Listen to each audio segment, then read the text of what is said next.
wanted to create a drift touch ball for my Mini-Z, and I ended up using Tinkercad. It's a free web app for 3D design, and it allows you to use these simple shapes to make objects. So once I had it created, I saved it out and sent it to my printer.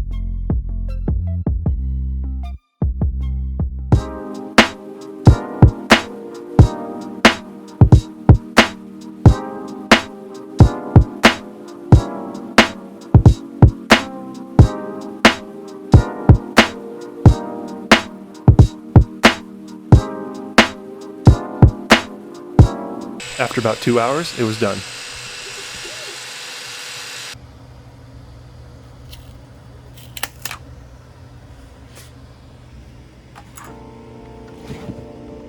And of course, the post is too large for the hole. And it also looks a little too big for the Mini-Z, the scale is off. So I went back in and I created a new design and made it just a little bit smaller, and then made sure it would fit within that the hole in the base. And then I just found this keychain that I'm going to hang from the top of the post using a 1/8 inch drill bit.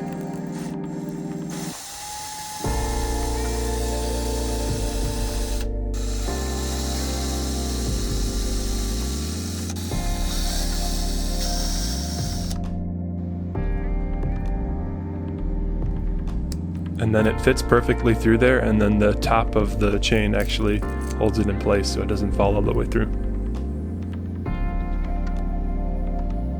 The ball, I used these Nerf gun pellets.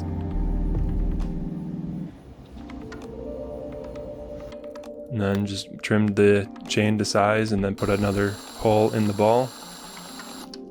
Add a dab of hot glue and then glue it into the chain.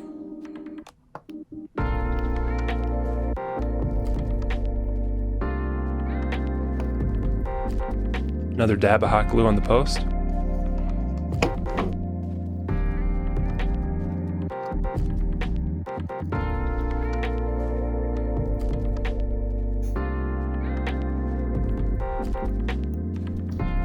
And with that, we're done.